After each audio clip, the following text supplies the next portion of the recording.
रघुपति राघव राजा राम, पतित पावन सीताराम। सीताराम सीताराम, भज प्यारे तू सीताराम। जय श्री राम। कल के अध्याय में आपने सुना था राजा जनक जी ने श्री राम जी और लक्ष्मण जी को स्वयंवर के लिए बुलावा भेजा है। आज सुनिए उससे आगे। इस श्रेष्ठ वाणी को सुनकर सब मुनि प्रसन्न हुए और सभी ने सुख मानकर आशीर्वाद दिया। फिर मुनियों के सहित कृपालु श्री रामचंद्र जी धनुष यज्ञशाला देखने के लिए चले। दोनों भाई रंगभूमि में आए हैं, ऐसी खबर जब नगरवासियों ने पाई तब बालक, जवान, बूढ़े, स्त्री, पुरुष और घर के कामकाज को भुलाकर सभी यज्ञशाला की ओर चल दिए। जब जनक जी ने देखा कि भीड़ बढ़ गई है तो उन्होंने सभी विश्वास पात्र सेवकों को बुलाया और कहा कि तुम लोग तुरंत वहां पर जाओ और सबको योग्य आसन दो। उसी समय राजकुमार राम और लक्ष्मण वहां पर आए। वे ऐसे सुंदर है मानो साक्षात मनोहरता ही उनके शरीर पर छा रही हो। सुंदर सांवला और गोरा उनका शरीर है। वे गुणों के समुद्र, चतुर और उत्तम वीर है। वे राजाओं के समाज में ऐसे सुशोभित हो रहे हैं मानो ताराओं के बीच में दो पूर्ण चंद्रमा हो। जिनकी जैसी भावना थी उन्होंने प्रभु की मूरत वैसी ही देखी। वहां पर छल से जो राक्षस राजाओं के वेश में बैठे थे उन्होंने प्रभु को प्रत्यक्ष देखकर सामने काल के दर्शन किए। जनक जी समेत रानियां उन्हें अपने बच्चों के समान देख रही हैं। उनकी प्रीति का वर्णन ही नहीं किया जा सकता। योगियों को वे शांत, शुद्ध, सम और स्वतः प्रकाश परम तत्व के रूप में दिखे हैं। हरि भक्तों ने दोनों भाइयों को सब सुखों के देने वाले इष्ट देव के समान देखा। सीता जी जिस भाव से श्री रामचंद्र जी को देख रही है वह स्नेह और सुख तो कहने में ही नहीं आता। जिस स्नेह और सुख का वे हृदय में अनुभव कर रही है पर वे भी उसे कह नहीं सकती। फिर कोई कवि उसे किस प्रकार कह सकता है। इस प्रकार जिसका जैसा भाव था उसने कौशल्याधीश श्री रामचंद्र जी को वैसा ही देखा। सुंदर, सांवले और गोरे शरीर वाले तथा विश्व भर के नेत्रों को चुराने वाले कौशल्याधीश के कुमार राज समाज में इस प्रकार सुशोभित हो रहे हैं जैसे करोड़ों कामदेव की उपमा भी उनके लिए तुच्छ है। हृदयों पर गजमुक्ताओं के सुंदर कंठे और तुलसी की मालाएं सुशोभित हैं। उनके कंधे बैलों के कंधे की तरह ऊंचे और पुष्ट हैं। खड़े होने की शान सिंह की सी है और भुजाएं विशाल एवं बल की भंडार है। कमर में तरकश और पीतांबर बंधे हैं। हाथों में बाण और बाएं सुंदर कंधों पर धनुष तथा पीले जनेऊ सुशोभित है। नख से लेकर शिखा तक सब अंग सुंदर है। उन पर महान शोभा छाई हुई है। उन्हें देखकर सब लोग सुखी हुए। नेत्र एकटक और पुतलियां भी नहीं हिलती है। जनक जी दोनों भाइयों को देखकर हर्षित हुए। तब उन्होंने जाकर मुनि के चरण कमल पकड़ लिए, विनती करके अपनी कथा सुनाई और मुनि को सारी यज्ञशाला दिखलाई। मुनि के साथ दोनों श्रेष्ठ राजकुमार जहाँ जहाँ जाते वहाँ वहाँ सब उनको आश्चर्य से देखते। सब मंचों में से एक मंच अधिक सुंदर और उज्जवल एवं विशाल था। स्वयं राजा ने मुनि सहित दोनों भाइयों को उस पर बिठाया। प्रभु को देखकर सब राजा हृदय में ऐसे हार गए अर्थात निराश एवं उत्साहहीन हो गए जैसे पूर्ण चंद्रमा के उदय होने पर तारे प्रकाशहीन हो जाते हैं। सबके मन में ऐसा विश्वास हो गया कि श्री रामचंद्र जी ही धनुष को तोड़ेंगे, इसमें कोई संदेह नहीं है। इधर उनके रूप को देखकर सबके मन में यह निश्चय हो गया कि शिव जी के विशाल धनुष को बिना तोड़े भी सीता जी श्री रामचंद्र जी के गले में ही जयमाला डालेगी। हे भाई, ऐसा विचार कर यश, प्रताप, बल और तेज गवाकर अपने अपने घर चलो। दूसरे राजा ने कहा जो कि अविवेक से अंधा हो रहा था और अभिमानी था। यह बात सुनकर बहुत हंसा और उसने कहा, धनुष तोड़ने पर भी विवाह होना कठिन है, फिर बिना तोड़े तो राजकुमारी का ब्याह कैसे हो सकता है। काल ही क्यों न आ जाए, एक बार को तो सीता जी के लिए उससे हम युद्ध करेंगे। यह घमंड की बात सुनकर दूसरे राजा जो धर्मात्मा, हरिभक्त और शाने थे वे मुस्कुराए। उन्होंने कहा, श्री रामचंद्र जी राजाओं के गर्व को दूर करके सीता जी से ब्याह करेंगे। महाराजा दशरथ के रण में बांके पुत्रों को युद्ध में तो कौन ही जीत सकता है। तुम लोग श्री रामचंद्र जी के दर्शन करो और अपने घर को चलो। समीप आए हुए अमृत के समुद्र को छोड़कर तुम जगत जननी श्री सीता जी को पत्नी के रूप में पाने की इच्छा त्याग दो। मृग जल को देखकर क्यों दौड़कर मरते हो? जिसको जो अच्छा लगे वही जाकर करो। हमने तो आज जन्म लेने का फल पा लिया है। स्वयं श्री रामचंद्र जी ने हमें अपने दर्शन दिए हैं। ऐसा कहकर अच्छे राजा प्रेम मग्न होकर श्री राम जी का अनुपम रूप देखने लगे। देवता लोग भी आकाश से विमानों पर चढ़े हुए दर्शन कर रहे थे और सुंदर गान करते हुए फूल बरसा रहे थे। तब सुअवसर जानकर जनक जी ने सीता जी को बुलावा भेजा। सब चतुर और सुंदर सखिया आदर पूर्वक उन्हें लिवा कर लाई। रूप और गुणों की खान जगजननी जानकी की शोभा का वर्णन ही नहीं हो सकता। यदि किसी स्त्री के साथ सीता जी की तुलना की जाए तो जगत में ऐसी सुंदर युवती है ही नहीं।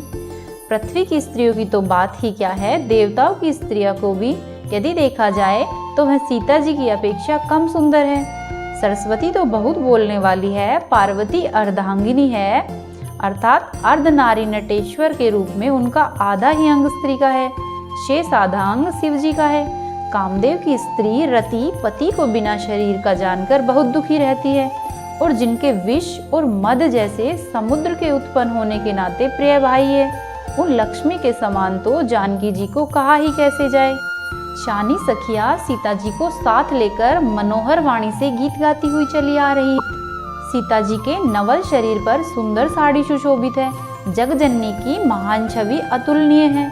सब आभूषण अपनी अपनी जगह पर शोभित है, जिन्हें सखियों ने अंग अंग में भली भांति सजाकर पहनाया है। जब सीता जी ने रंगभूमि में पैर रखा तब उनका दिव्य रूप देखकर स्त्री पुरुष सभी मोहित हो गए। देवताओं ने हर्षित होकर नगाड़े बजाए और पुष्प बरसाकर अप्सराएं गाने लगी। सीता जी के कर कमलों में जयमाला सुशोभित है। सब राजा चकित होकर अचानक उनकी ओर देखने लगे। सीता जी चकित चित्त से श्री राम जी को देखने लगी। तब सब राजा लोग मोह के वश हो गए। सीता जी ने मुनि के पास बैठे हुए दोनों भाइयों को देखा तो उनके नेत्र अपना खजाना पाकर ललचाकर वहीं श्री राम जी में स्थिर हो गए। परंतु गुरुजनों की लाज से तथा बहुत बड़े समाज को देखकर सीता जी सकुचा गई। वे श्री रामचंद्र जी को हृदय में लगाकर सखियों की ओर देखने लगी। श्री रामचंद्र जी का रूप और सीता जी की छवि देखकर स्त्री पुरुषों ने मानो पल के झपकाना ही छोड़ दिया हो। सभी एकटक उन्हीं को देखने लगे। सभी अपने मन में सोचते हैं परंतु कहते कुछ नहीं कि हे विधाता, जनक जी की मूढ़ता को शीघ्र ही दूर कीजिए और हमारी ऐसी सुंदर बुद्धि उन्हें दीजिए जिससे वे बिना विचार किए ही अपना प्राण छोड़ दे और सीता जी का विवाह श्री राम जी से करा दे।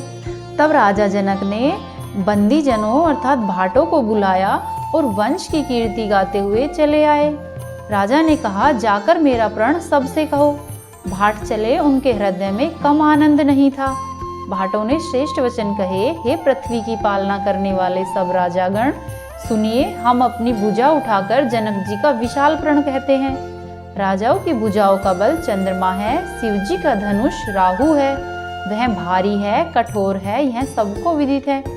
बड़े भारी योद्धा रावण और बाणासुर भी इस युद्ध को देखकर चुपके से चलते बने हैं। उसे उठाना तो दूर रहा, छूने तक की हिम्मत नहीं हुई। उसी शिव जी के कठोर धनुष को आज इस राज समाज में जो भी तोड़ेगा, तीनों लोकों की विजय के साथ ही उसको जानकी जी बिना किसी विचार के हठपूर्वक वर्ण करेगी। प्रण सुनकर सब राजा ललचा उठे। जो वीरता के अभिमानी थे वे मन में बहुत ही तमतमाए, कमर कसकर अकुलाकर उठे और अपने इष्ट देवों को सिर नवाकर चले। वे तमतमाकर बड़े ही ताव से शिव जी के धनुष की ओर देखते हैं और फिर निगाह जमाकर उसे पकड़ते हैं। करोड़ों भांति से जोर लगाते हैं परंतु धनुष नहीं उठता। जिन राजाओं के मन में कुछ विवेक है वे तो धनुष के पास ही नहीं जाते हैं। तब 10,000 राजा एक ही बार धनुष को उठाने लगे तो भी वह उनसे नहीं उठता है। शिव जी का यह धनुष कैसे नहीं डिगता है, जैसे कामी पुरुष के वचनों से सती का मन कभी चलायमान नहीं होता। सब राजा उपहास के योग्य हो गए। राजा लोग हृदय से हारकर श्रीहीन अर्थात प्रतापहीन हो गए और अपने अपने समाज में जो बैठे थे राजाओं को असफल देखकर जनक अकुला उठे और ऐसे वचन बोले जो मानो क्रोध में सने हुए थे। राजा जनक बोले, मैंने जो प्रण ठाना था उसे सुनकर दीप दीप से अनेक राजा आए। देवता और दैत्य भी मनुष्य का शरीर धारण करके आए और बहुत से रणधीर वीर आए। परंतु धनुष को तोड़कर मनोहर कन्या, बड़ी विजय और अत्यंत सुंदर कीर्ति को पाने वाले मानव ब्रह्मा ने किसी को रचा ही नहीं है। कहिए यह लाभ किसको अच्छा नहीं लगता, परंतु किसी ने भी शंकर जी का धनुष नहीं तोड़ा। अरे भाई, चढ़ाना तो दूर की बात है, किसी ने तिल भर हिलाया भी नहीं। अब कोई वीरता का अभिमान नाराज न हो। मैंने जान लिया है कि पृथ्वी वीरों से खाली हो गई और अब आशा छोड़कर सभी अपने अपने घर को चले जाओ। यदि मैं प्रण छोड़ता हूँ तो पुण्य जाता है, इसलिए क्या करूँ, कन्या कुंवारी ही रहे। यदि मैं जानता कि पृथ्वी वीरों से शून्य है तो प्रण करके उपहास का पात्र नहीं बनता। जनक जी के ऐसे कठोर वचन सुनकर स्त्री पुरुष जानकी जी की ओर देखकर अत्यंत दुखी हुए, परंतु लक्ष्मण जी तमतमा उठे और उनकी भौहें टेढ़ी हो गई, होठ फड़कने लगे और नेत्र क्रोध से लाल हो गए। श्री रघुवीर जी के डर से कुछ कह तो सकते नहीं थे, पर जनक जी के वचन उन्हें बाण से लगे। श्री रामचंद्र जी के चरण कमलों में सिर नवाकर वे यथार्थ वचन बोले, रघुवंशियों में कोई भी जहाँ होता है उस समाज में ऐसा वचन कोई नहीं कहता।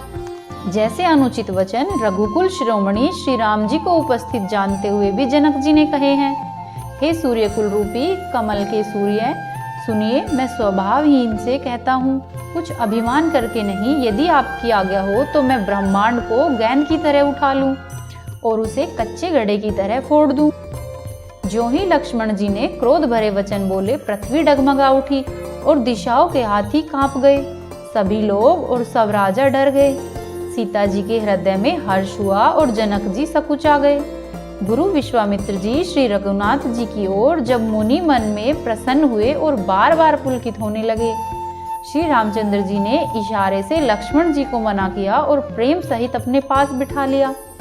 विश्वामित्र जी शुभ समय जानकर अत्यंत प्रेम भरी वाणी से बोले, हे राम, उठो, शिव जी का धनुष तोड़ो और हे तात, जनक का संताप मिटाओ। गुरु के ऐसे वचन सुनकर श्री राम जी ने चरणों में सिर नवाया। उनके मन में न हर्ष हुआ न विषाद, और वे अपनी खड़े होने की शान से सिंह को भी लजाते हुए सहज ही स्वभाव से उठ खड़े हुए। समस्त जगत के स्वामी श्री रामचंद्र जी सुंदर मत वाले श्रेष्ठ हाथी की सी चाल से स्वाभाविक ही चले। श्री रामचंद्र जी के चलते ही नगर भर के सब स्त्री पुरुष सुखी हो गए और उनके शरीर में रोम रोम पुलकित हो गया। उन्होंने पितर और देवताओं की वंदना करके अपने पुण्य को स्मरण किया। यदि हमारे पुण्यों का कुछ भी प्रभाव हो तो हे गणेश गोसाई, रामचंद्र जी शिव जी के धनुष को कमल की डंडी की भांति तोड़ डाले। श्री रामचंद्र जी को प्रेम के साथ देखकर और सखियों को समीप बुलाकर सीता जी की माता स्नेहवश विलाप करती हुई बोली, हे सखी, ये जो हमारे हितु कहलाते हैं वे सब तमाशा देखने वाले हैं। कोई भी गुरु विश्वामित्र जी को समझाकर नहीं कहता है कि श्री रामचंद्र जी बालक है। इनके लिए ऐसा हट करना अच्छा नहीं है। जो धनुष रावण और बाण जैसे जगद्विजयी वीरों ने हिलाया तक नहीं, उसे तोड़ने के लिए मुनि विश्वामित्र जी ने श्री राम जी को भेजा है। गुरु विश्वामित्र जी को कोई समझाता क्यों नहीं है? रावण और बाणासुर ने जिस धनुष को छुआ तक नहीं, सब राजा का घमंड हार गया, वह धनुष इस सुकुमार के हाथों में कैसे दे रहे हैं? रानी के वचन सुनकर सखी बोली, हे रानी, तेजस्वान को छोटा नहीं गिनना चाहिए। कहाँ घड़े से उत्पन्न होने वाले छोटे से मुनि अगस्त्य और कहाँ अपार समुद्र, किंतु उन्होंने अपार समुद्र को सोख लिया, जिसका सुयश सारे संसार में छाया हुआ है। सूर्यमंडल देखने में छोटा लगता है, पर उसके उदय होते ही तीनों लोकों का अंधकार भाग जाता है। सखी के ऐसे वचन सुनकर रानी को विश्वास हो गया और उनकी उदासी मिट गई। श्री राम जी के प्रति उनका प्रेम अत्यंत बढ़ गया। उस समय श्री रामचंद्र जी को देखकर सीता जी भयभीत हृदय से विनती कर रही है। वे व्याकुल होकर मन ही मन कहती है, हे भवानी, मुझ पर प्रसन्न होइए। मैंने आपकी जो सेवा की है उसे सुफल कीजिए और मुझ पर स्नेह करके धनुष के भारीपन को कम कीजिए। हे गणों के नायक, वर देने वाले गणेश जी, मैंने आज ही के लिए तुम्हारी सेवा की थी। बार बार मेरी विनती सुनकर धनुष का भारीपन बहुत ही कम कर दीजिए। श्री रघुनाथ जी की ओर देख देखकर सीता जी धीरज धरकर देवताओं को मना रही है। उनके नेत्रों में प्रेम के आंसू भरे हैं और शरीर रोमांचित हो रहा है। प्रभु श्री रामचंद्र जी को देखकर फिर पृथ्वी की ओर देखती हुई सीता जी के चंचल नेत्र इस प्रकार शोभित हो रहे हैं मानो चंद्रमंडल रूपी डोल में कामदेव की 2 मछलियां खेल रही हो। सीता जी की वाणी रूपी भ्रमरी को उनके मुख रूपी कमल ने रोक रखा है। इधर जब लक्ष्मण जी ने देखा कि रघुकुल मणि श्री रामचंद्र जी ने शिव जी के धनुष को ताका है, तो वे शरीर से पुलकित हो ब्रह्मांड को चरणों से दबाकर निम्न वचन बोले, हे दिग्गजो, हे कच्छप, हे शेष, हे वराह, धीरज धरकर पृथ्वी को थामे रहो, जिससे यह हिलने न पाए। श्री रामचंद्र जी शिव जी के धनुष को तोड़ना चाहते हैं। मेरी आज्ञा सुनकर सभी सावधान हो जाओ। श्री रामचंद्र जी जब धनुष के पास आए, तब सब स्त्री पुरुषों ने देवताओं और पुण्यों को मनाया। सबका संदेह और अज्ञान, नीच राजाओं का अभिमान, परशुराम जी के गर्व की गुरुता, देवता और श्रेष्ठ मुनियों का भय, सीता जी की सोच, जनक जी का पश्चाताप और रानियों का दारुण दुख का दानव नल, ये सब शिव जी के धनुष रूपी बड़े जहाज को पाकर समाज बनाकर उस पर जा चढ़े। ये श्री रामचंद्र जी की भुजाओं के बल रूपी अपार समुद्र के पार जाना चाहते हैं, परंतु कोई केवट नहीं है। श्री रामचंद्र जी ने सब लोगों की ओर देखा और फिर श्री रामचंद्र जी ने सीता की ओर देखा। उन्हें विशेष व्याकुल जाना। उन्होंने जानकी जी को बहुत ही विकल देखा। उनका एक एक क्षण कल्प के समान बीत रहा था। यदि प्यासे आदमी को पानी के बिना शरीर छोड़ दे तो उसके मर जाने पर अमृत का तालाब भी क्या करेगा। जी में ऐसा समझकर श्री राम जी ने जानकी जी की ओर देखा और उनका विशेष प्रेम देखकर वे पुलकित हो गए। मन ही मन उन्होंने गुरु को प्रणाम किया और बड़ी फुर्ती से धनुष को उठा लिया।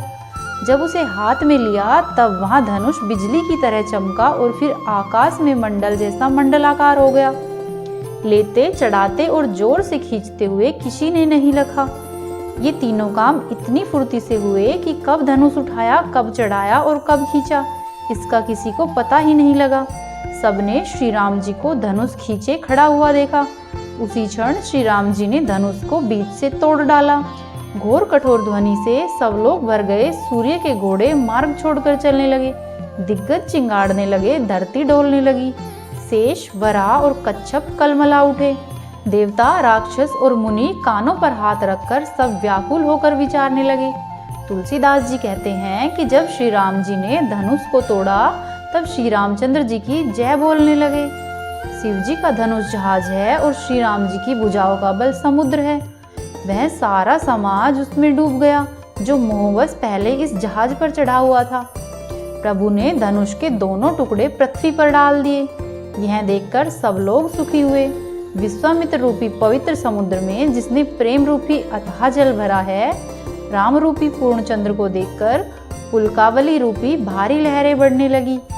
आकाश में बड़े जोर से नगाड़े बजने लगे और देवांगनाएं गान करने लगी। ब्रह्मा आदि देवता, सिद्ध और मुनीश्वर लोग प्रभु की प्रशंसा कर रहे हैं और आशीर्वाद दे रहे हैं। वे रंग बिरंगे फूल और मालाएं बरसा रहे हैं। किन्नर लोग रसीले गीत गा रहे हैं। सारे ब्रह्मांड में जय जयकार की ध्वनि छा गई, जिसमें धनुष टूटने की ध्वनि जान ही नहीं पड़ती थी। जहां तहां सभी स्त्री पुरुष प्रसन्न हो रहे हैं। श्री रामचंद्र जी ने शिव जी के भारी धनुष को आखिरकार तोड़ ही डाला। बोलो सियावर रामचंद्र की जय। मृदंग, झांझ, शंख, सहनाई, ढोल और सुहावने नगाड़े आदि बहुत से प्रकार के सुंदर बाजे बज रहे हैं। जहां तहां युवतियां मंगल गीत गा रही है। सखियों सहित रानी अत्यंत हर्षित हुई, मानो सूखते हुए धान पर पानी पड़ गया हो। जनक जी ने सोच त्याग कर सुख प्राप्त किया, मानो तैरते तैरते थके हुए पुरुष ने था पा ली हो। श्री राम जी को लक्ष्मण जी किस प्रकार देख रहे हैं, जैसे चंद्रमा को चकोर का बच्चा देख रहा हो। तब शतानंद जी ने आज्ञा दी और सीता जी ने श्री राम जी के पास गई। साथ में सुंदर चतुर सखियां मंगल गीत गाती हुई चल रही है। सीता जी बाल हंसनी की चाल के समान चल रही है।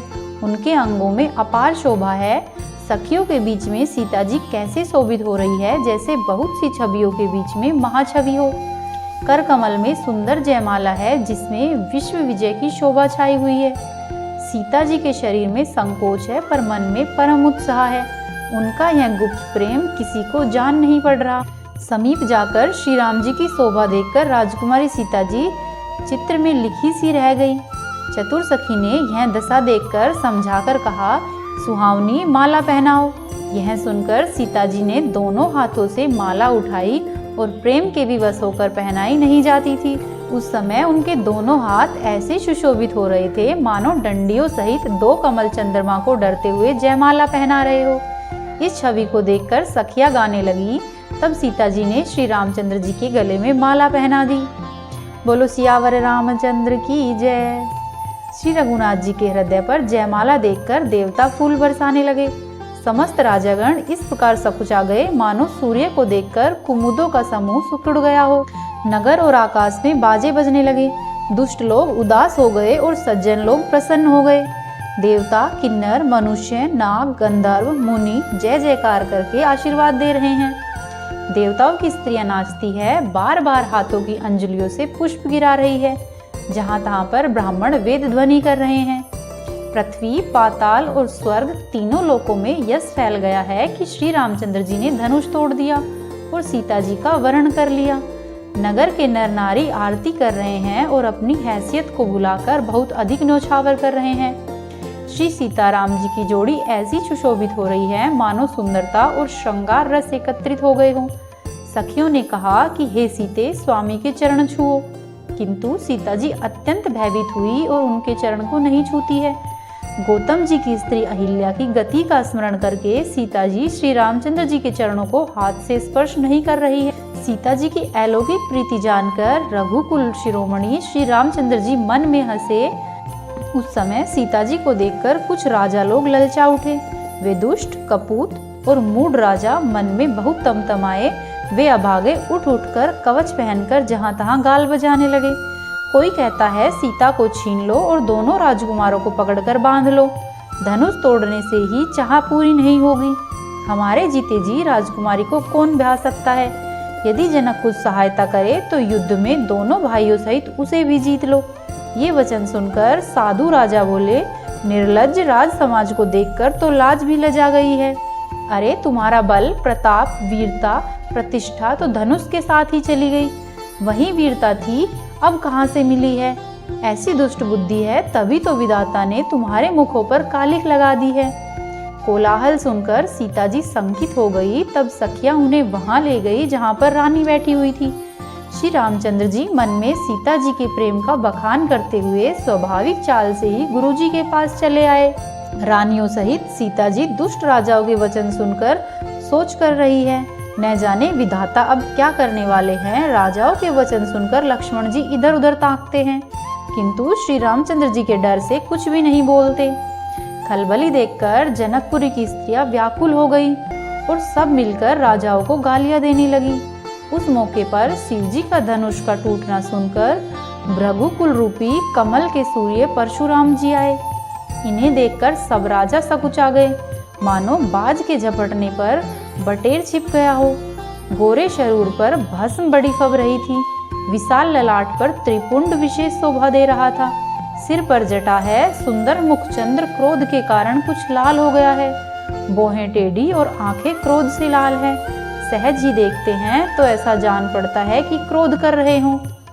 परशुराम जी का भयानक वेश देखकर सब राजा भय से व्याकुल हो उठे और खड़े हो गए और पिता सहित अपना नाम कह कहकर सबने दंडवत प्रणाम किया। परशुराम जी हित समझकर भी सहज ही जिनकी ओर देख लेते हैं वह समझता है मानो मेरी आयु पूरी हो गई हो।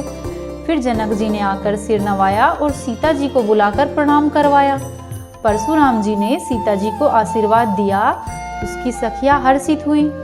अब अधिक देर वहां पर ठहरना ठीक नहीं समझकर वे सखियों सहित अंदर चली गई। फिर विश्वामित्र जी आकर मिले और उन्होंने दोनों भाइयों को उनके चरण कमलों पर गिराया। विश्वामित्र जी ने कहा, ये राम और लक्ष्मण राजा दशरथ के पुत्र हैं। उनकी सुंदर जोड़ी देखकर परशुराम जी ने आशीर्वाद दिया। कामदेव के भी मद को छुड़ाने वाले श्री रामचंद्र जी के अपार रूप को देखकर उनके नेत्र स्तब्ध हो गए। फिर सब ओर देखकर जानते हुए भी अनजान की तरह जनक जी से पूछते हैं कि कहो, यह बड़ी भारी भीड़ कैसी है।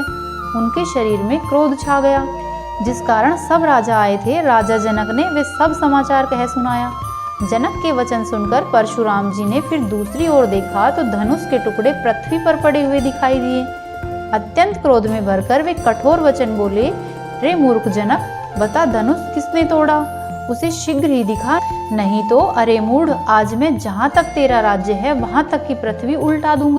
राजा को अत्यंत डर लगा, जिसके कारण उत्तर ही देते नहीं बन रहा था। यह देखकर कुटिल राजा मन ही मन बड़े प्रसन्न हुए। देवता, मुनि, नाग और नगर के सभी स्त्री पुरुष सोचने लगे। सबके हृदय में बड़ा ही भय उत्पन्न हो गया। सीता जी की माता मन में पछता रही है कि हाय, विधाता ने अब बनी बनाई बात बिगाड़ दी। परशुराम जी का स्वभाव सुनकर सीता जी को आधा क्षण भी कल्प के समान बीतने लगा। श्री रामचंद्र जी सब लोगों को भयभीत देखकर और सीता जी को डरी हुई जानकर बोले। उनके हृदय में न कुछ हर्ष था न ही विषाद। वे बोले, हे नाथ, शिव जी के धनुष को तोड़ने वाला आपका कोई एक ही दास होगा। क्या आज्ञा है, मुझसे क्यों नहीं कहते? यह सुनकर क्रोधी मुनि बोले कि सेवक वह है जो सेवा का काम करे, शत्रु का काम करके तो लड़ाई ही करनी चाहिए।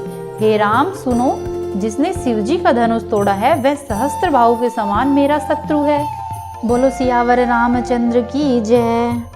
आज के अध्याय में इतना ही। उम्मीद है आपको आज की कथा पसंद आई होगी। यदि आपको कथा अच्छी लगी तो वीडियो को लाइक करें, चैनल को सब्सक्राइब करें और वीडियो को अवश्य ही शेयर करें। बोलो सियावर रामचंद्र की जय।